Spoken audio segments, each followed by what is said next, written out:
Paulo aos Colossenses, capítulo de número 3. Carta de Paulo aos Colossenses, capítulo de número 3. Vou pedir ao Yuri só um pouquinho mais de retorno. Colossenses 3. Colossenses capítulo 3. Colossenses 3, você pode se colocar de pé. Colossenses 3. Nós vamos ler a palavra do Senhor, do versículo de número 12 até o versículo 17. Colossenses, capítulo 3, do versículo 12 até o versículo de número 17. Esteja muito atento, assim diz a palavra do Senhor. Revesti-vos, pois, como eleitos de Deus, santos e amados, de ternos afetos, de misericórdia, de bondade, de humildade, de mansidão, de longanimidade. Suportai-vos uns aos outros, perdoai-vos mutuamente, caso alguém tenha motivo de queixa contra outrem. Assim como o Senhor vos perdoou, assim também perdoai vós. Acima de tudo isto, porém, esteja o amor, que é o vínculo da perfeição. Seja a paz de Cristo hábito em vosso coração, a qual também fostes chamados em um só corpo, e sede agradecidos. Habite ricamente em vós a palavra de Cristo, instruí-vos e aconselhai-vos mutuamente em toda a sabedoria, louvando a Deus com salmos e hinos e cânticos espirituais, com gratidão em vosso coração. Todos os 17. E tudo o que fizeres, seja em palavra, seja em ação, fazei-o em nome do Senhor Jesus, dando por ele graças a Deus Pai. Vamos orar ao Senhor mais uma vez, irmãos e irmãos. Senhor, nós estamos aqui, ó Senhor, confiando na justiça do nosso Rei. Deus, que bom é poder adentrar a igreja e ter a consciência, ó Deus, de que não há culpa sobre nós. Ó Deus, de que nós fomos comprados. Ó Deus, que fato espetacular é o fato de que nós, pecadores, estejamos diante da presença do Todo-Poderoso e Santo Deus, com alegria, sim, com reverência, com temor, mas sem um medo desesperador, porque fomos comprados por preço de sangue. Deus amado, olha para o teu povo nessa noite, perdoa os pecados do teu rebanho. Deus, tu me alimentaste com este precioso livro, ó Deus, nos primeiros 6 meses deste ano, também essa semana, essa preciosa carta aos Colossenses. E eu quero pedir, Deus, que a unção do alto, que o Espírito Santo seja sobre a minha vida enquanto exponho as Escrituras, mas seja sobre os ouvidos e o coração dos meus irmãos. Ó Pai, e que nós, ao meditarmos nas Escrituras nesta noite, ó Deus, sejamos desafiados, confrontados, animados, fortalecidos, ó Deus, dirigidos pelo Teu Espírito, para vivermos uma vida cristã abundante, que Te agrada, que abençoa o próximo, que abençoa a igreja, que abençoa o outro, que abençoa o mundo, que Te serve com alegria. Espírito do Senhor, exalta o nome de Jesus enquanto a pregação é feita nessa noite. Derrama sobre nós a tua unção. Nós te pedimos em nome de Jesus. Amém. Podemos sentar, amados irmãos e irmãs.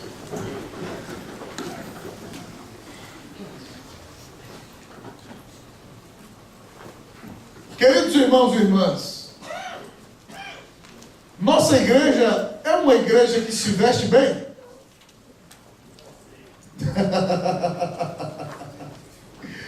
Algumas pessoas diriam, nossa, a igreja presbiteriana do Guarador se veste mais cara. E também não peca quem tem condição de vestir uma boa roupa, desde que não queira humilhar o seu próximo. Mas boa roupa, boa vestidura para Deus é outra.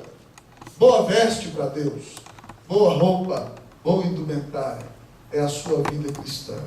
A vestidura que Deus quer que você tenha, que se destaque no meio de todos, é a maneira como você vive diante de Deus. E Deus usa isso aqui escrevendo para uma igreja que estava enfrentando sérios problemas. Uma igreja que tinha umas heresias entrando, desafiando o povo a clamar os anjos como mediadores. a entenderem que precisam ouvir a lei judaica para serem salvos e não crerem em Cristo Jesus, mas obedecer à lei. E ainda tinham que seguir as ideias filosóficas e gnósticas. Havia uma grande mistura e uma grande confusão na igreja de Colossos. E Paulo escreve esta carta para mostrar, queridos irmãos e irmãs, a supremacia de Cristo Jesus. Ele mostra que Jesus é o Rei da Glória, é o Deus eterno, é o Criador de todas as coisas, é o nosso Salvador, é o Deus presente, e que Ele só deve ser o nosso mediador, o maior amor da nossa vida, o único digno da nossa oração, da nossa fé, da nossa adoração. Então, depois de mostrar quem nós somos em Cristo Jesus, ele passa para a parte prática do livro. E nessa parte prática do livro, a pergunta que eu vou fazer para você essa noite é a seguinte: como estão as suas vestes espirituais? Como está a sua veste diante de Deus? No livro do profeta Zacarias, o sacerdote Josué não podia ministrar diante de Deus porque as suas vestes estavam sujas. Satanás zombava dele, mas Deus disse a Josué que ele era o Deus que o purificava. E se talvez você entrou aqui nesta noite com a vestimenta espiritual suja, com a vida cheia de pecado, com um namoro hipócrita, mentiroso, cheio de pecado, com uma vida desordenada na questão financeira, em crise em todos os relacionamentos que você vive, preste atenção: a veste que agrada a Deus é a sua vida cristã. E aqui então nessa noite o Senhor nos fala sobre a indumentária da vida cristã. Esse é o nosso tema nessa noite. A indumentária da vida cristã. Vamos repetir comigo, vamos lá? A indumentária. Não, em espanhol é indumentária, em português é indumentária. Vamos falar? A indumentária da vida cristã. Que roupa você está vestindo diante do Senhor? Paulo usa aqui o verbo revesti-vos. É uma ordem, um mandamento. E ele então, ao falar para nós sobre a indumentária da vida cristã, vai nos dizer, queridos irmãos, algumas coisas. Nosso primeiro ponto vai tratar da seguinte ideia: a indumentária da vida cristã começa com identidade santa. No segundo ponto, nós trataremos que a indumentária da vida cristã continua com emoções santas. No terceiro ponto, nós trabalharemos que a indumentária da vida cristã continua com atitudes santas. E em último lugar, o texto nos diz que a indumentária da vida cristã termina com a ministração bíblica. E aí Paulo faz uma conclusão maravilhosa. E nós terminaremos juntamente com ele nessa noite. Primeira coisa que o texto nos diz então nesta noite: que a indumentária da vida cristã começa com uma identidade santa. Versículo de número 12 até o fim. Vamos ler o versículo todo? Versículo 12. Vamos lá? Até a palavra amados. Vamos ler comigo. Revesti-vos, pois, como eleitos de Deus, a indumentária da vida cristã começa com uma identidade santa. Irmão, você precisa saber qual é a sua identidade. Isso é fundamental para que você viva a vida cristã de maneira que agrada a Deus. Você precisa saber quem é você em Cristo Jesus. Você se lembra do dia em que Jesus é tentado por Satanás? Você sabe que Jesus é levado para o deserto, e depois de ficar 40 dias e 40 noites sem comer, Satanás o vem tentar, e a primeira coisa que Satanás diz a ele é o seguinte: se és filho de Deus. Ele questiona a identidade de Jesus. Se você é o filho de Deus, manda que essas pedras se transformem em pães. Se és o filho de Deus. Ou ele diz: se você é o filho de Deus, pule do pináculo do templo, porque a Bíblia diz que Deus dará ordem aos seus anjos ao seu respeito, para que eles te guardem em todo o teu caminho. E na primeira, Jesus quebra Satanás com as escrituras quando diz: nem só de pão o homem viverá, mas de toda palavra que sai da boca de Deus. E na segunda investida, onde ele questiona a identidade de Cristo, Jesus diz: não tentarás o Senhor teu Deus. Queridos, quando nós temos consciência de quem somos, nós temos muito mais condição de vencer o pecado, o diabo e a nossa luta espiritual. E o texto falando sobre a nossa identidade diz que nós somos 3 coisas. Primeira coisa, se você é crente, você é eleito.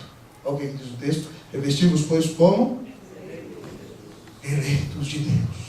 Se você está aqui nesta noite, querido amigo, e o seu coração ouve essa mensagem do Evangelho, você tem fome do Senhor, e já está contemplando a graça de Cristo, e vai crer nele como seu Salvador, eu quero dizer para você nessa noite que você só pode crer, porque Deus resolveu te escolher, desde antes da fundação do mundo.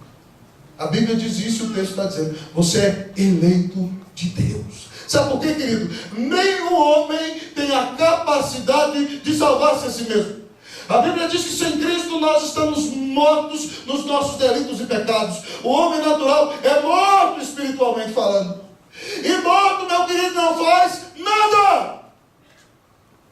Morto não tem a capacidade de ressuscitar e crer em Cristo Jesus. O homem natural, se Deus não toca no seu coração, não põe a nova natureza na sua vida, não semeia o Evangelho dentro do coração dele, ele não pode crer. É isso que a Bíblia diz.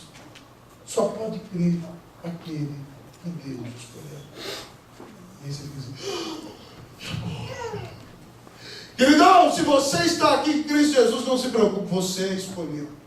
Quando você ouve essa doutrina, ela não tem que causar no seu coração espanto ou senso de injustiça. Porque se Deus nos mandasse a todos para ir, ele continuaria sendo justo. Mas ele resolve tomar alguns e fazer com que a justiça dele seja satisfeita em Cristo Jesus. Jesus diz assim em João 15,16: não fostes vós que escolhestes a mim, mas eu vos escolhi a vós outros, e vos designei para que vades e deis fruto, e o vosso fruto permaneça. Jesus disse que não foi você que escolheu Jesus, foi ele que escolheu você. Efésios capítulo 1, versículo 4 diz assim: assim como nos escolheu nele, em Cristo, antes da fundação do mundo, para sermos santos e irrepreensíveis perante ele, e em amor nos predestinou para ele, para a adoção de filhos, por meio de Jesus Cristo, segundo o beneplácito de sua vontade, que ele propusera em Cristo, para louvor da glória de sua graça, a qual ele nos concedeu gratuitamente no amado. Se você tem Cristo no coração, você foi o escolhido de Deus. Agradeça a Deus porque você não vai para o inferno. A ira de Deus não vai cair sobre você. Você pertence a Cristo Jesus. Está na Bíblia, não é palavra minha. Você não está ouvindo a palavra do pastor. Eu estou pregando o que as Escrituras dizem. E isso é uma bênção. Se você então se entende como escolhido de Deus, como é que você vai viver como se fosse um escolhido do capeta? Se você é um escolhido de Deus, como é que você vai viver para si mesmo e fazer o que dá na sua cabeça? Você não se pertence, você foi escolhido por Cristo.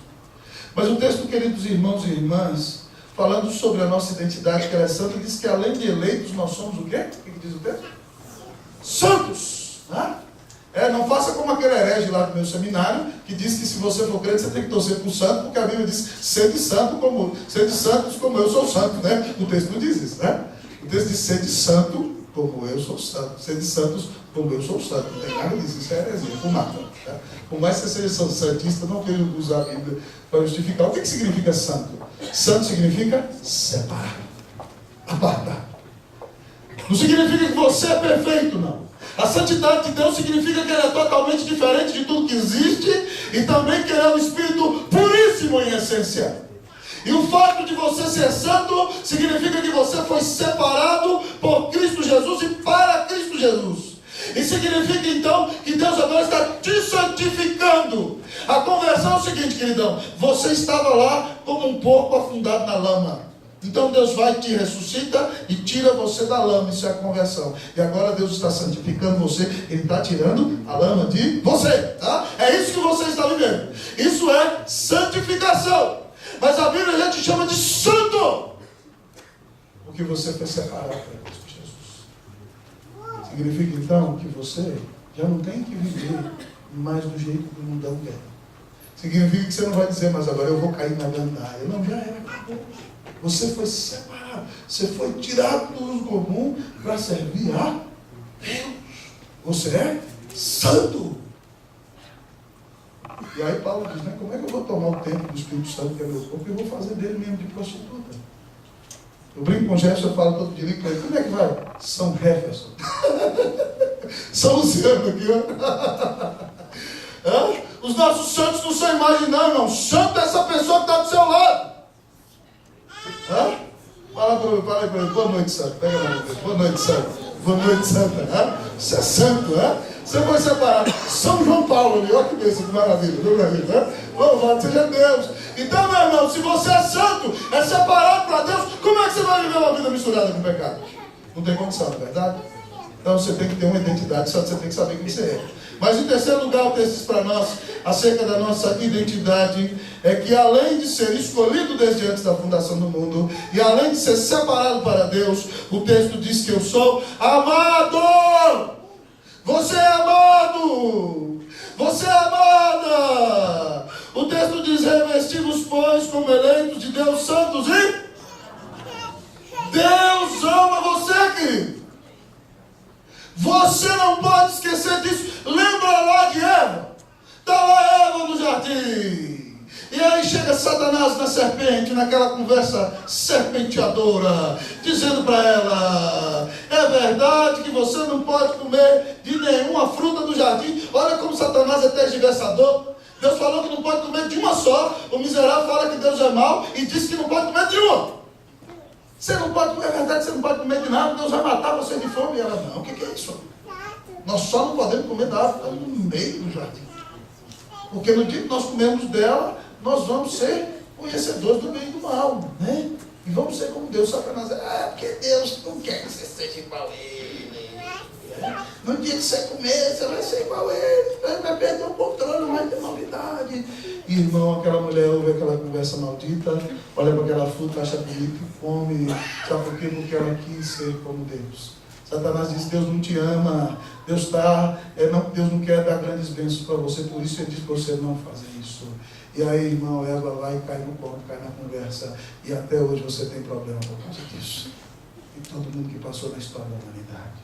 Porque Satanás questionou o amor de Deus por ela. E ela preferiu acreditar na voz do diabo do que na voz de Deus. Meu querido jovem, minha querida jovem, talvez você esteja lá no seu namoro, né? Juntos, e você está ali com aquela menina preciosa, e você dá um beijo na moça, e aquilo mexe com todo o seu corpo, e mexe com dela também, e aí vem na sua cabeça, se arrepia todo, e você fala, se Deus me amasse, Ele não tinha me dado esses hormônios agora. Não é não, querida. Deus te ama assim. Louva a Deus pelos hormônios, porque por eles você sabe que você está vivo. Na hora certa você vai usar. Porque é o seguinte, porque não é só os hormônios. A intimidade foi feita para ser exercida com responsabilidade. Enquanto você não tiver como dar comida para essa moça, vai tomando seu lugar. Fique esperto, né? Tá certo? Porque não é só curtir. Tem bênção e responsabilidade. Bônus e bônus. A vida inteira é assim. Então o negócio é o seguinte, querida. Louve a Deus por isso. Mas muitas vezes Satanás vai tentar dizer para você, Deus não te ama. Deus não te quer, Deus não cuida de você, irmão, preste atenção.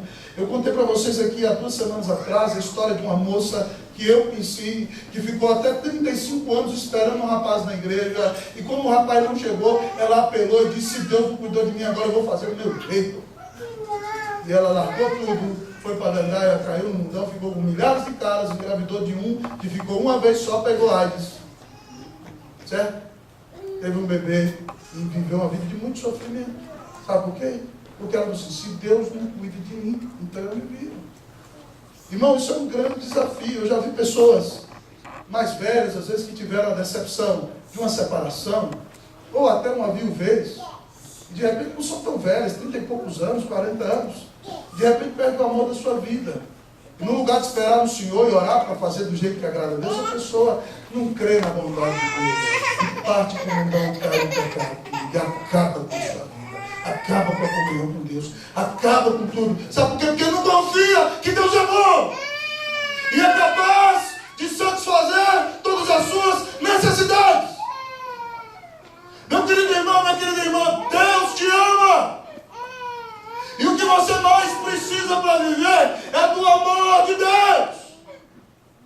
Não é de um amor do homem que bebe, depois bate na sua cara. A segurança para você está no amor de Deus. Ô meu irmão, você está sentindo sozinho, quer dizer para você, você é a mulher amada. Porque Deus te amou desde antes da fundação do mundo. Ô meu irmão, você está vendo que está namorando com o cara, está vendo que o cara vai fazer errado, não casa, irmão, não casa, não faz isso. Tá certo? Você filho, é amado. Você, queridão, está namorando com uma moça. Essa moça é uma bênção, casa com ela logo. Mas se não está, não casa. Você já é amado. Todo o amor que você precisa ter para viver, você já tem em Cristo Jesus. Você só precisa acreditar que você é.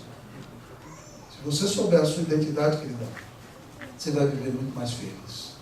Então, a primeira coisa que o texto diz para nós, que a indumentária espiritual, ela é caracterizada por uma identidade, o quê? Hã? E aí, você tem vivido uma vida santa? Você tem consciência de que é eleito? Você tem vivido como alguém que é separado? Você sabe que apesar de qualquer coisa errada que tenha feito, Deus continua te amando imensamente. E Deus não é um Deus mau que só quer te castigar, não, irmão. Presta atenção. Deus deu Jesus por você. Ele quer restaurar seu coração. Deus te ama.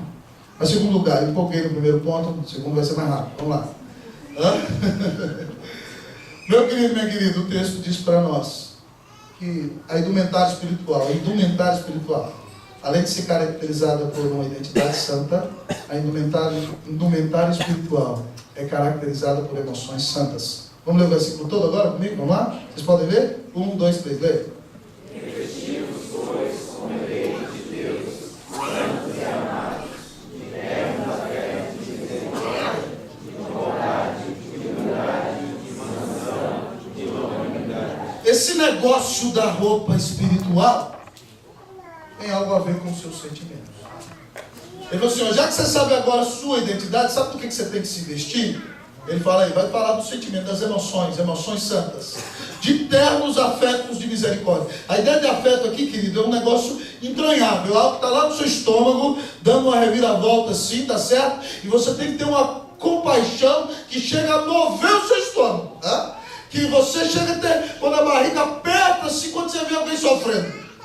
Ternos afetos de misericórdia significa que se você de fato tem uma vestimenta espiritual, uma indumentária de vida cristã, você se compadece do sofrimento do outro. Você vê o outro sofrer e você sente a dor do outro. Você é capaz, meu irmão, minha irmã, de chorar com o sofrimento do seu irmão. Você é capaz de sentir na alma quando vê a dor de irmãos em Cristo ou de pessoas que você conhece que estão sofrendo. Irmãos, o texto diz para nós que a indumentária espiritual começa com emoções santas, e a primeira delas é a compaixão. Mas o texto continua a falar para nós, amado irmão, que não devemos só termos afetos de misericórdia, colocar o coração na miséria e no sofrimento do outro, né? Pisar no sapato do outro para ter mais misericórdia com ele antes de julgar, senão nós devemos ter bondade. E essa palavra no grego significa literalmente boa disposição. Certo? Você tem que ter boa disposição para o outro. Tem gente, irmão, que é da cara moada. Eu não consigo uns crentes, irmão, da cara feia. Eu imagino alguns irmãos do trabalho. Bom dia. Eu falo bom dia. Bom dia. Parece que fala bom dia com raiva. Bom dia, prestação. Você tem que chegar no trabalho e falar assim: bom dia! Esse sou eu, sou exagerado. Mas você tinha que chegar, meu irmão, e cumprimentar, pegar na mão do cara, bom dia. Lá no Chile eu tinha um presbítero que era um grande executivo.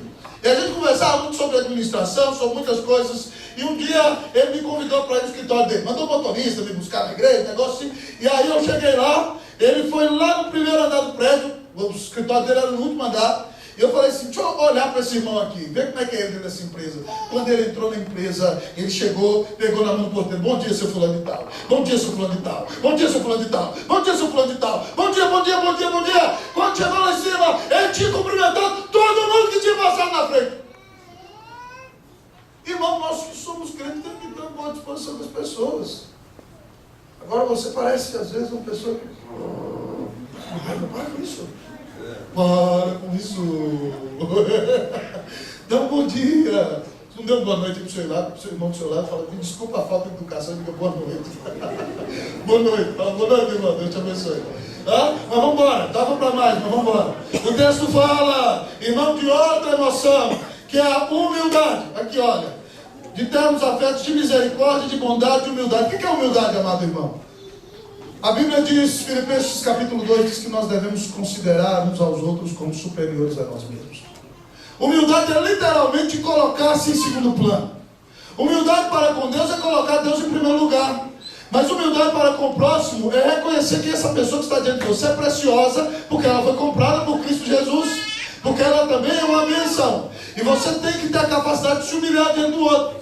De às vezes baixar a cabeça, de às vezes quando não concordar com a sua ideia, ter paciência, de às vezes reconhecer que talvez você possa estar errado. Quem disse que você é o dono da verdade? Quem disse que você sabe de tudo? Seja mais humilde, meu pai, em nome de Jesus. Jesus era o Filho de Deus, o Rei da Glória, diz assim, aprendei de mim que sou manso e humilde de... E aí o que vai acontecer? E acharei descanso para as nossas almas. Ô meu irmão, quer viver mais descansado, seja humilde. Se humilhe. Não acredite em tudo que dizem de você, não. Não acredita, bom? Uma vez eu falei para vocês, tinha um colega meu que andava pregando bem, e aí o povo começou a falar um negócio dele, eu cheguei para ele, eu falei, querido, dá um negócio seguinte, não acredita não, porque você sabe quem é e eu também sei. Então é o seguinte, vamos baixar a mão. Nós sabemos que você não é isso tudo não. E não é mesmo não. Igual outra vez, que chegou, um pastor, o colega chegou e falou para ele, meu irmão, meu problema é o orgulho. Eu disse, não, irmão, não preocupa com isso não, que você não é estudo não. Você não precisa ter esse orgulho. Para com isso! Em nome de Jesus. Mas vamos lá. O texto fala de mansidão. Mansidão, irmão. É você ser amado. É você falar com mais docilidade. Né? Quando está tudo tranquilo, é fácil. Mas na hora em que as coisas apertam, você olha assim, mas eu não acredito que o fulano falou isso comigo. Aí quando ele fala isso assim, você fala, Deus me dá mansidão. Mansidão é você ter boa disposição. É você querer tratar o outro bem, até quando ele não merece. E aí o texto falando sobre as emoções santas, diz que nós também devemos ter longanimidade. E essa palavra no grego significa perseverança ou paciência. Longanimidade é o que meus presbíteros têm comigo. Né? Eles têm perseverança comigo. Eles têm paciência. São homens perseverantes. Tem sido uma bênção na minha vida. Eles têm me aguentado aí. Né? Nas nossas reuniões tem sido uma bênção muito grande. Tem que ter longanimidade. Tem que ter perseverança. Certo? Você tem que decidir perseverar com o outro. Até o dia que o outro está enjoado, está insuportável. Fala, meu Deus do céu, o que é isso? Essa pessoa devia nem estar vivendo, Deus. O que é isso? Até nesse dia você fala assim, vou perseverar, vou ter paciência. A ideia é essa, é você ter um ânimo longo, é você pegar um fôlego a mais, é você estar disposto a mergulhar ainda mais com essa pessoa e caminhar com ela, sabe por quê? Porque Deus tem tido tanta paciência com você. Não é possível que você não tenha condição de ter paciência com o seu irmão. Então, meu irmão, o texto diz para nós que a nossa indumentária espiritual é caracterizada por emoções santas. Como é que estão suas emoções espirituais? Eu me lembro na Bíblia, quando conta a história de Neemias, presta atenção comigo aqui. Neemias é simplesmente o judeu mais rico do Império Medo-Persa. Ele é amigo do rei, é o copeiro do rei. Antes do rei beber o vinho, ele prova para saber se tem veneno. Antes de comer a carne, ele tira um pedaço para dar a sua vida em lugar do rei. O rei o ama muito. E ele então vê seu irmão indo a Jerusalém, Anani, e Neemias tinha tudo para não se preocupar com nada nem com ninguém, querido. Mas a Bíblia conta a história. E quando Neemias vê seu irmão vindo, ele pergunta, como é que está o povo lá? E aí ele fala, a coisa está feia, Jerusalém está destruída, as portas estão queimadas pelo fogo, e o povo está passando necessidade. Se fosse como muitos de nós que veem tanta tragédia no jornal, viraria as costas, que pena, coitado desse povo, ia fazer um monte de coisa. Mas a Bíblia diz que Neemias senta, chora, jejua, ora. Ele tem paixão, ele sente a dor do outro. Enquanto ele vai orando, Deus vai mexendo no coração dele. E depois de 4 meses, ele se levanta dali para ser o grande reformador daquele povo. O homem que Deus vai usar para levantar aquela nação. Como estão as suas emoções, irmãos? O texto manda, dá mandamento. Significa, sabe o que o texto significa? Que nós devemos controlar nossas emoções. Sabia disso? Fala, eu não dei, ainda veio, e quando eu vi, pá, meti a mão na cara dele. Está pecando, você controla as suas emoções. Tem coisa que você controla antes. Então vai educando sua emoção. Vai trabalhando tudo que o texto falou aqui. Porque se você quer ter uma roupa bonita de dentro, você tem que ter emoções. E aí? Como é que está a sua roupa? Tem um buracão espiritual aí na sua camiseta da fé? Como é que está nesse momento? Vamos dar uma olhada no texto. A indumentária espiritual, além de começar com uma identidade santa e com emoções santas, continua com atitudes santas. A indumentária espiritual continua a mostrar a sua beleza através de atitudes santas. Entendeu comigo? Vamos lá? Atitudes santas, vamos lá? Deus, vamos falar, Deus, dá-nos atitudes santas em nome de Jesus. Quais são? Se a gente pediu para Deus, a gente tem que saber quais são. A primeira delas, versículo 13, diz: suportai-vos uns aos outros. Você fala, pastor, isso aí eu faço. Isso aí eu aguento mesmo. Deus irmãos que é complicado, eu aguento, pastor. Fala assim, pergunta, suporta. Tem gente que fala assim, pastor, também que a Bíblia fala que tem que suportar os irmãos, porque tem uns irmãozinhos que é só suportando mesmo. Meu irmão, o texto não está falando disso não. Suportar aqui significa sustentar. Suportar aqui significa levantar. Suportar aqui significa servir de esteio. Sabe o que significa suportar aqui? Literalmente, carregar o outro. Quando o outro precisar ser carregado, você tem que carregar. Você não tem que perguntar se você está sentindo vontade de carregar. Se você vai com a cara de fulano. Né? Uma vez um irmão lá no Chile me disse assim uma expressão. No Chile a expressão de eu não vou com a cara de fulano assim. Fulano não me cai bem, pastor. Eu falei, que conversa é essa de me cair bem? Para o cristão, o irmão não cai nem levanta, já está de pé. Não tem nada disso de cair bem, não, irmão. É seu irmão e pô. Não tem nada desse negócio, não. Você não vai estar viver, né, uma amizade intensa com todo mundo. Mas sua obrigação é carregar seu irmão. A primeira atitude, carregue o outro. Sustente o outro. Levante o outro. Apoie o outro. Ajude o outro. Pare de viver só para si mesmo. Quem disse que você é a cereja do bolo? Quem disse que você é o rei da cocada preta? Quem disse que você é o bonitão da balachita? Quem disse isso? Né? Para de viver só para si mesmo. Que Deus use sua vida para você carregar espiritualmente o outro em nome de Jesus. Segunda atitude que nós devemos ter com relação ao irmão é perdão. Olha o que diz o texto aí, versículo 13. Olha aí para sua Bíblia. Perdoai-vos mutuamente. O que é mutuamente? É algo que, você tem que eu tenho que fazer para você e você tem que fazer para mim. Certo? Então, você tem que me perdoar, eu também tenho que perdoar vocês. E a gente só vai conseguir passar muito tempo juntos se a gente exercitar esse negócio aqui. Não tem jeito.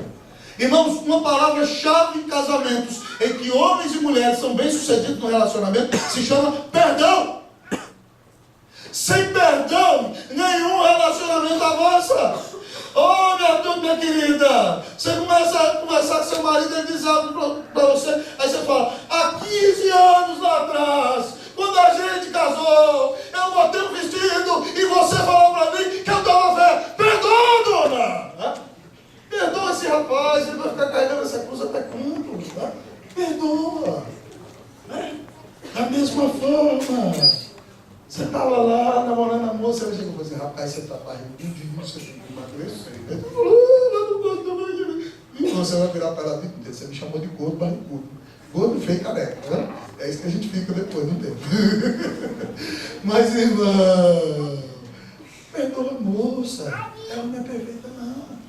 O texto diz, perdoai-vos mutuamente, caso alguém tenha motivo de queixa contra outro. Irmão, uma das piores coisas na vida da igreja é gente amargurada.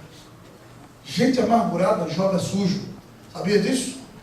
Gente que não teve a coragem de fazer a confrontação bíblica, fica ali guardando rancor, e aí na primeira oportunidade que tem, vem com o canivete aqui atrás, e passa por trás de você e crava. E você nem sabe o que foi. Coração amargurado adoece e mata. A Bíblia diz que você tem que perdoar. Se você tiver alguma queixa contra o irmão, tem que perdoar. Se você tiver alguma coisa contra ele, Jesus diz, vai entre ti e ele só. Mas se você vai nutrindo, vai guardando, vai alimentando, você vai deixar na faca, vai deixar na faca. Quando ele não está vendo, você cometeu um homicídio espiritual. Isso só faz gente doente, gente amargurada. Quem faz isso está em pecado, porque a Bíblia manda, é mandamento perdoar. Se você tiver queixa contra ele. Por que eu devo fazer isso, pastor? Por que eu tenho que perdoar? Sabe por quê? Porque você pecou contra Deus a sua vida inteira. Se você cometer só um pecado por dia, num ano você cometeria 365 pecados. Em 10 anos de vida você cometeria 3.650 pecados. Tendo em vista que cada pecado é um crime, você é um dos maiores criminosos que existem. Por que eu devo perdoar? Paulo diz aí, assim como o Senhor os perdoou, assim também perdoai vós. Você tem perdoado as pessoas que têm te ofendido, como Jesus te perdoou, né? Jesus, quando nos ensina a orar, a oração que ele nos ensina, ele diz assim, e perdoa as nossas dívidas, assim como nós perdoamos aos nossos. Você tem perdoado? E aí no final ele diz assim, ó, porque se você não perdoar as ofensas do seu irmão, tampouco Deus vai perdoar as suas ofensas. Já pensou, você está com esse coração rancoroso aí, com raiva há tantos anos, Deus está dizendo que não vai perdoar você. E Jesus conta uma história, meus irmãos, que certo homem que devia para o patrão dele, talvez ele era um governador, o patrão dele era um rei, uma fortuna infinita, tá certo? Ele fala lá, o número de denários é algo assim, é um número absurdo. É como se ele devesse assim a dívida de todos os terrenos do Guará somados. Ele não tinha como pagar, o rei dele falou assim, vou botar você na cadeia. Ele falou, por favor, não me bota na cadeia, nem minha família, vou vender sua família. Não, por favor, não, eu vou te pagar, não tinha condição de pagar. O rei teve misericórdia e perdoou aquilo. Aquele moço saiu dali, tinha um colega dele que devia para ele o equivalente a 3 meses de salário. Ele agarrou o rapaz, me paga, e bateu na cara, me paga, seu sem vergonha. Não, eu te pago, me paga. Não vai pagar, não vai pagar, daí, miserável. Botou o cabra com ele. Aí os colegas dele vinham falar assim, ó, o senhor perdoou fulano de tal, essa dívida toda, ele fez isso com fulano que devia menos, escravizou o outro, botou o outro na cadeia. Aí o senhor mandou chamar e falou assim, rapaz, você não presta para nada mesmo não, hein? Eu te perdoei uma dívida infinita, deixei você livre, e o outro que não te devia quase nada, você não tem capacidade de perdoar, então vamos fazer o seguinte, tira tudo quanto ele tem, vende, pega ele, a mulher, os meninos e entrega na mão dos carrascos. Que é isso que ele merece. Sabe qual é essa história? É a sua história e a minha história. Porque eu e você devíamos a Deus uma dívida que nós não tínhamos condição de pagar. Uma dívida eterna. Se Deus não mandasse para o inferno, irmãos, ele ainda seria justo porque nós pecamos contra ele. E Deus mandou o que ele tinha de mais precioso para morrer no teu lugar e no meu, que se chama Jesus. O Filho de Deus recebeu a ira na cruz do Calvário no teu lugar e no meu. E nós que merecemos a ira fomos indultados pelo céu, fomos perdoados pela graça, fomos amados pelo Senhor. Aí passa alguém e pisa no meu pé, eu não tenho capacidade de perdoar. Passa alguém e fala mal de mim, eu não tenho capacidade de perdoar. Eu não entendi o Evangelho com isso nenhuma. Eu ofendi a santidade de Deus, falou mal de mim, não arrancou um pedaço. Não sai falando, mas eu vou confrontar. Mas, irmão, nós temos que perdoar essas coisas. Tem que ter um pouco mais de paciência. Aí o irmão não reagiu bem a uma ideia sua, você vai agredir o irmão. Ou porque não fez a coisa no tempo que você queria, você vai ficar dando pirraça como uma criança que nunca cresce. Cresce, crente! Amadurece! Você não é bebê mais não. Está na hora de perdoar, irmão. Se você não perdoa, significa que talvez você não foi perdoado. Significa que você não tem Cristo no coração.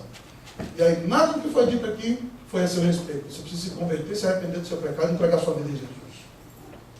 Perdão é sinal de conversão. Bora. Você quer vestir um indumentário espiritual? Quando o sermão é pesado assim, eu não ouço nenhum amém. A indumentária espiritual, amados irmãos, continua com atitudes santas. E a próxima atitude, amados irmãos, é o amor. Vamos ler comigo? Versículo de número 14. Todo mundo? Vamos lá? 1, 2, 3, pode ler? Acima de tudo isso, porém, seja o amor, que é o vínculo da perfeição. Mais importante de tudo que já foi dito, se você tivesse assim, que pastor, o que é a única fazer para o irmão? Ama. Né? Chegou e escreveu para Jesus: qual é o principal dos mandamentos, mestre? Jesus: amarás o Senhor teu Deus, todo o teu coração, toda a tua alma, com toda a tua força, todo o teu entendimento. Certo? E o próximo é o seguinte: ama o seu próximo como você mesmo. Sobre todas as coisas está o amor, acima de tudo, porém esteja o amor. Por quê? O texto diz que o amor é o vínculo. O vínculo aqui, irmãos, é o ponto de amarradura, certo? É o lugar onde se dá o laço, o nó. É como quando você amarra uma corda na outra, você dá aquele nó de marinheiro que não solta de jeito nenhum e que vai manter a corda firme. É o ponto de união. Ou também a palavra usada no grego do ligamento. Como quando o jogador rompe o ligamento, ele nunca mais é o mesmo. Então o ligamento da nossa perfeição cristã, do nosso aperfeiçoamento como igreja, é o amor. Nós temos que nos amar. E amor, irmão, não necessariamente envolve somente sentimento. Tem gente que acha que o amor é igual só aquele filme lá que você já viu, né?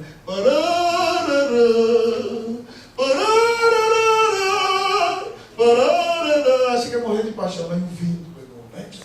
Naquele romantismo, assim. Não, amor, irmão, não é o que o amor sente. Amor na Bíblia é o que o amor faz. Por isso que a Bíblia diz assim, ó: ame os seus inimigos. Meu Deus, eu li esse negócio, como é que eu vou amar meu inimigo? Está batendo em mim, como é que eu vou gostar dele? Até que a gente entende que Jesus fala assim: se o teu inimigo tiver fome, o que você tem que fazer?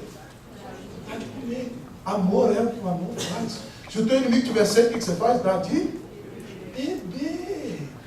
Fazendo isso vai botar a brasa viva na cabeça dele. Não é para você queimar a cabeça dele, não, viu? Isso significa que ele vai ficar tão envergonhado com aquele negócio que vai se arrepender. Porque aí você começa amando, trata como que ama, e de repente, sabe o que acontece? O sentimento vem depois. Ele brota. Irmão, já aconselhei casais milhares de vezes.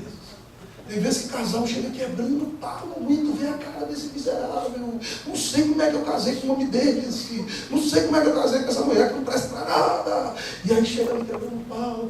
E aí a gente começa a estudar, a mostrar que o grande problema é o orgulho dos dois que está ferido, que Deus não é a primeira prioridade na vida dos dois, por isso que tem que quebrar pau, tá certo? Que os dois precisam se humilhar, se arrepender. E depois a gente fala assim, ó, agora começa a tratar o outro como que ama.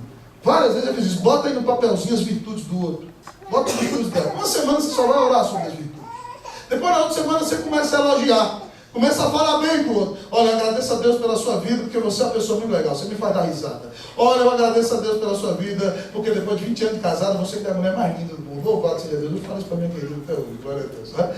E é o seguinte: meu queridão, você pode, vai começar hoje. De repente você começa a tratar o outro com amor, daqui a pouco você está morrendo de paixão. Certo? Porque o sentimento, ele segue a sua atitude. Você tem que aprender a educar seus sentimentos. Então, amor, antes de tudo, é tratar com quem ama. Agora, quanto mais você fala mal de uma pessoa, sabe o que acontece? Mais você se distancia dela. Quanto mais você difama uma pessoa, ou pinta um quadro horrível, um rótulo sobre aquela pessoa diante de você, mais você vai odiá-la e mais vai ser difícil você se relacionar com ela. Então, meu amor, meu irmão, meu amor em Cristo. Você sabe meu amor em Cristo, eu amo você. Ame. Amar e tratar como quem ama. Sentimento vem depois. Atue como quem ama. É isso que o texto diz. Trate com amor. Não seja pirracento. Deixa de ser um marido pirracento. Deixa de ser uma mulher encrenqueira, dona. Comece a tratar essa pessoa com amor em nome de Jesus. Mas vamos lá, irmãos. Próxima atitude. Paz. Versículo 15. Vamos ler comigo. Até a palavra corpo. Vamos lá? 1, 2, 3. Vamos lá? Seja a paz de Cristo, o quê? O árbitro em vosso coração, a qual também foste chamados em um só corpo. O texto diz que a paz tem que arbitrar. Tá? Não é igual Arnaldo César Coelho, não. O que é arbitrar aqui? É justamente, irmão, julgar entre o que é certo e o que é errado. Ou então governar. O que significa isso? Que a paz que Cristo te deu, a sua salvação, governe as suas atitudes. Quando você vê o outro pisando no seu pé, você vai ter duas possibilidades: o certo ou o errado. Aí você pega assim, cartão vermelho para errado. Bem, cartão vermelho. Você fala assim: a paz de Cristo é o árbitro. Certo? A paz de Cristo, ela vai governar as suas atitudes.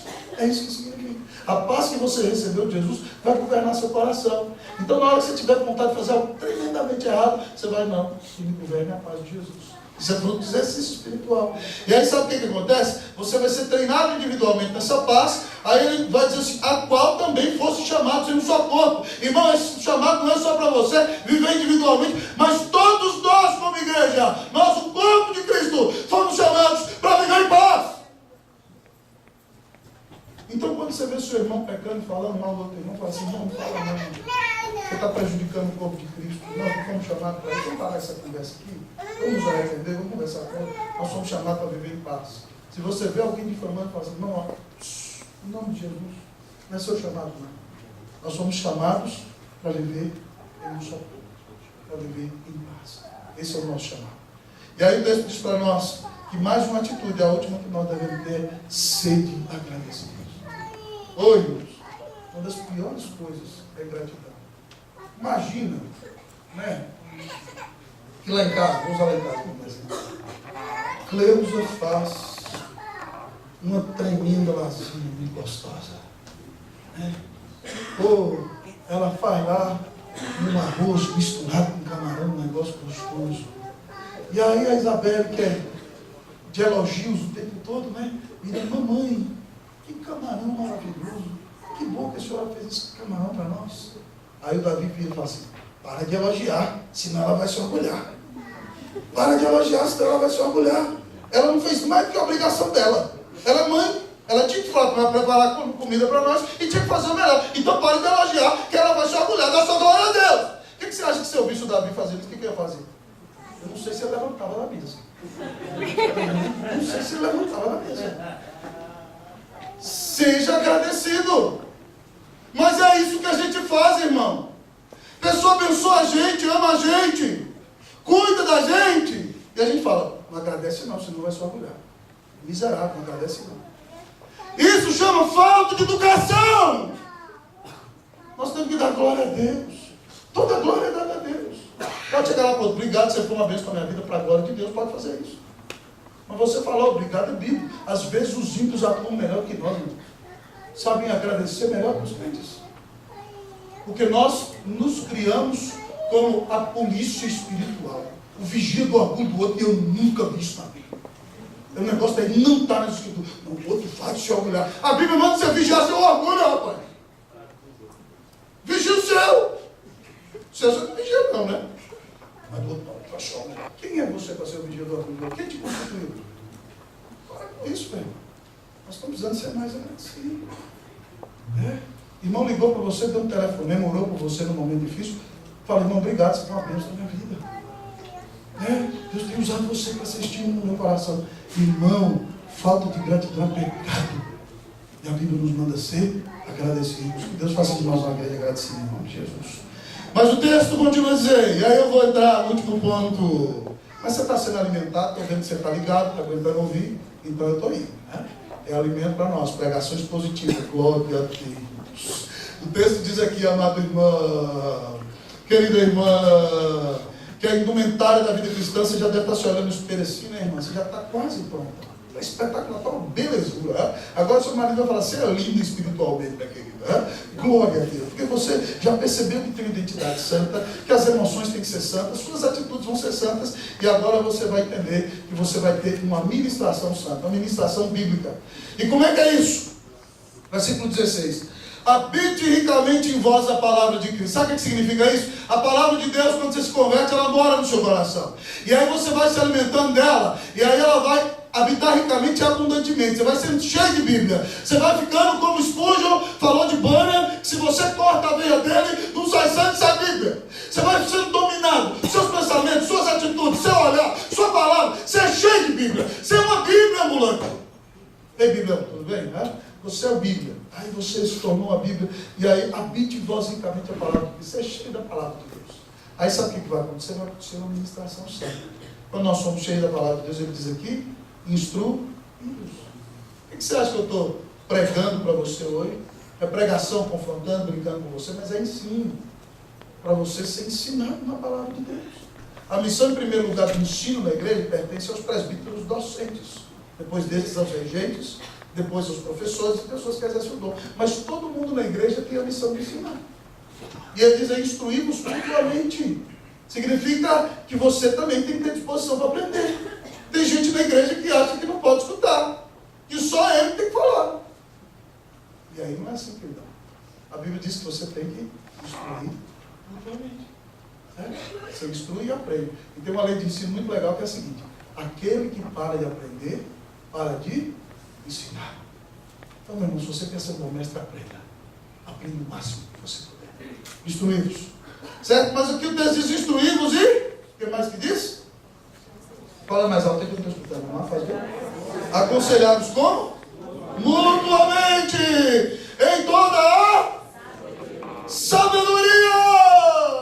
Sabedoria que é a palavra de Deus, irmão. Sabe o que a Bíblia está dizendo aqui, irmão? Que o aconselhamento na igreja tem que ser aconselhamento bíblico. Que nós devemos nos aconselhar mutuamente uns aos outros. Irmãos, nós devemos ler de tudo, entender todas as coisas. Você tem que ser culto, tem que ler os maiores pensadores que existem. Mas imagina se eu chego aqui para você na igreja, você está passando por uma dificuldade, e eu viro e falo assim para você: Sócrates diz isso. O que é Sócrates? O que eu quero saber de Sócrates? Eu tenho que conhecer filosofia, mas a autoridade para a minha vida é aqui. É o livro. É a sabedoria.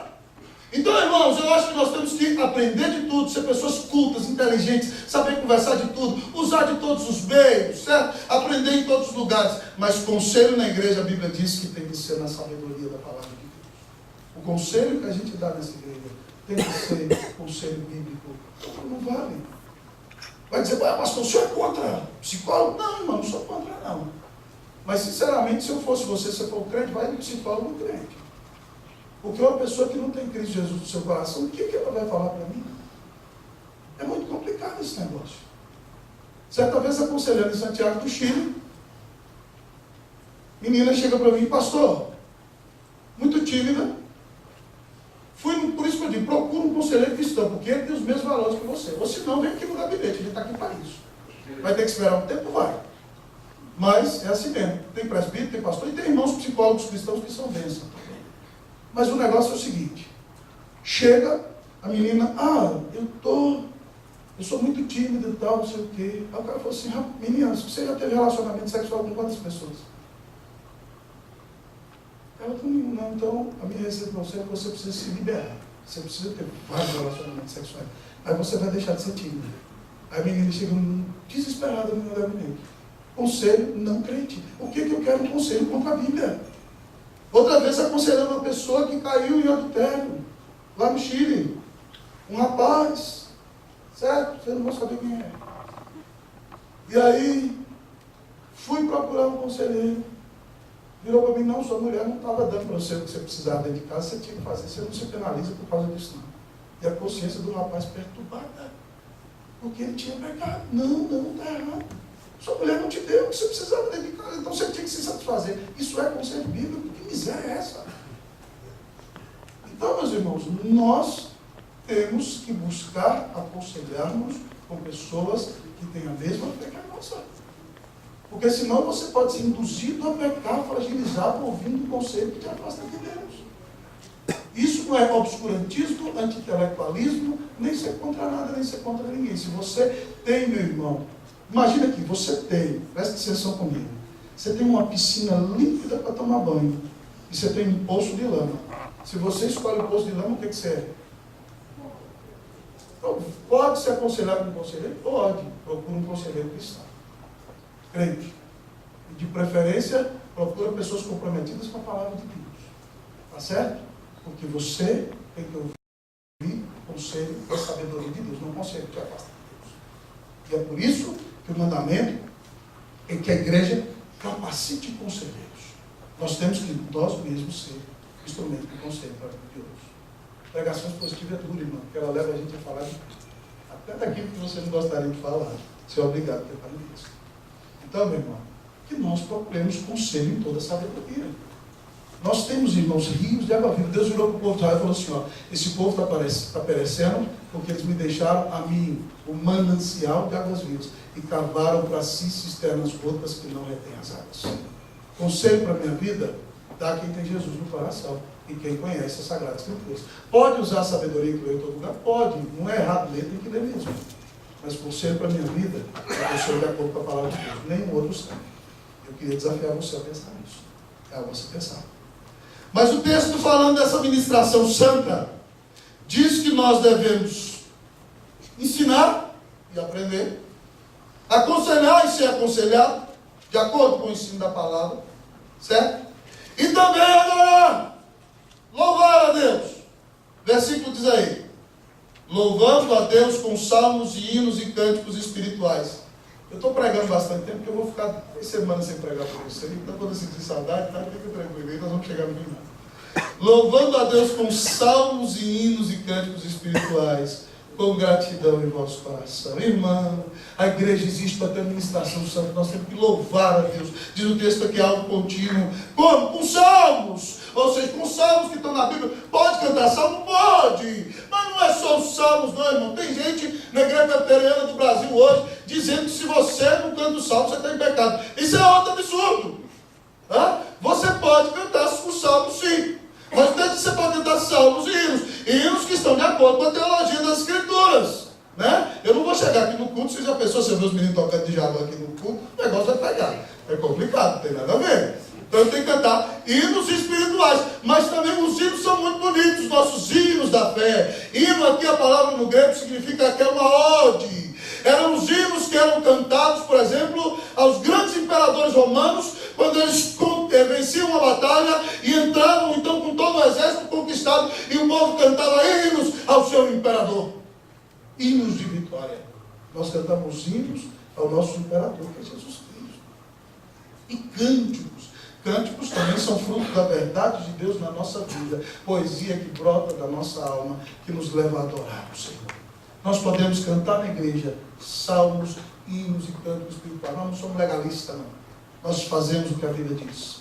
E aí ele diz que nós temos que fazer isso com gratidão no coração. Não venha para a igreja cantar moado, não. Venha para a igreja e cante com alegria. Hoje o louvor foi tão gostoso, agora você canta assim: vamos adorar a Deus. Como quem está com raiva. Não, você canta com gratidão, Jesus te salvou. Canta com alegria, crente. Canta para a glória de Deus. Que nossa igreja não seja uma igreja caracterizada por um culto morto e sepulcral. Tem culto de igreja que mais parece velório do que culto. Parece que morreu alguém. Os irmãos estão adorando com aquela cara moada. Não, irmão. Cante salmo, cante hino, cante com gratidão. Com alegria. Com decência e ordem. Com gratidão no seu coração. Ministração santa. Então, nessa igreja, nós tentamos pregar o livro, aconselhar você, de acordo com o ensino da palavra, e adorar a Deus, de acordo com a vontade de Deus. Tá certo? E aí, para concluir, o nosso apóstolo, fazendo um resumão de tudo com chave de ouro, depois de nos dizer que nós temos que ter uma identidade santa, emoções santas, atitudes santas, ministração santa, o nosso apóstolo conclui dizendo o seguinte, versículo 17, vamos ler todos? Vamos lá? E tudo o que fizerdes, seja em palavra, seja em ação, fazei-o em nome do Senhor Jesus, dando a Ele graças a Deus. Ô meu irmão, tudo isso que você vai fazer aqui, você não vai fazer para mim, para o conselho, para a mulher abençoada que Deus te deu. Você vai fazer, diz o texto, para Deus. Tudo que você fizer, primeira coisa, suas palavras. Suas palavras têm que ser para a glória de Deus. Dá uma passada comigo aí, no versículo, capítulo 4, versículo de número 6. Vamos ler como é que devem ser as nossas palavras? Aqui diz sobre a palavra. Como é que tem que ser a palavra? 4, 6. Vamos ler? 1, 2, 3, vem. A vossa palavra seja sempre temperada com, para saberes como deveis responder. Agora, cada crente do Guarará vai botar um salzinho na boca antes de falar. Não é isso não, queridão. Está falando que a sua palavra tem que ser uma palavra agradável, que abençoa. Temperada com sal significa que ela santifica, o sal purifica. Sua palavra tem que abençoar o outro, tem que estimular o que o outro tem de melhor. E aí você tem que dar uma resposta certa a cada um. E aí Jesus diz que todas as suas palavras e todas as suas ações, você tem que fazer em nome do Senhor Jesus. Sabe por quê? Porque a Eliane está ali, ela é uma bênção. Mas a Bíblia diz que a Eliane já morreu. Como é que ela está ali? A Bíblia diz que quem vive nela não é Eliane mais não. Quem vive nela é Jesus. Mas às vezes o velho homem insiste em levantar, meu irmão. Assim, eu vivo repetindo para mim, Gálatas 2,19, estou crucificado com Cristo, estou crucificado com Cristo. E aí, irmão, quando o rosto quer levantar, morre de fundo, você já está morto. E ele quer levantar, eu vou e pego um tiro de Bíblia e pá, dou um tiro de Bíblia nele. E ele deita lá, porque quem vive na minha vida é Jesus. O velho homem já morreu. Então, tudo que eu fizer, em palavra, em ação, quando eu falar, quem tem que falar na minha boca é Jesus, fazer em nome do Senhor Jesus. Quando eu agir com alguém, quem tem que agir na minha vida é Jesus. Tudo que fizer em palavra, em ação, fazer em nome do Senhor Jesus. E quando você fizer isso, você vai estar dando glórias a Deus Pai, você vai fazer com gratidão para a glória de Deus Pai. Olhando para esse texto aqui, a palavra de Deus é espelho. Como é que você está vestido nessa noite? Como é que está a sua indumentária espiritual? Eu quero orar por você nessa noite. Pastor, está difícil, as emoções estão ruins, as atitudes estão piores, a identidade está esfacelada e a administração está toda errada. Estou no caos. Pastor, o que eu faço? Jesus diz, vinde a mim todos vós que estáis cansados e sobrecarregados, e eu vos aliviarei. Jesus diz, se confessarmos os nossos pecados, Ele é fiel e justo para nos perdoar os pecados e nos purificar de toda injustiça. Venha correndo para o Senhor. Nunca ninguém te amou como Ele. Ele deu a vida na cruz por você, para te vestir como uma noiva mais bela que existe, para que a indumentária da vida cristã seja a realidade da sua vida. Que Deus nessa noite te dê uma consciência da sua identidade santa, que as suas emoções dessa semana sejam santas, que Deus te dê atitudes santas, que o seu serviço a Deus seja um serviço santo. E tudo que você fizer em palavra e em ação, você faça com a consciência que quem está fazendo em você é Jesus. Que você busque a glória de Deus em tudo que faça. Que Deus te vista a mais bela roupa espiritual. Já estou olhando para você. Estou percebendo. Está precioso, irmão. Está muito bonito espiritualmente. Você está lindo mesmo. Não tem mais belo que você. Porque quem te veste é a roupa da graça. É a roupa de Jesus. Oremos ao Senhor.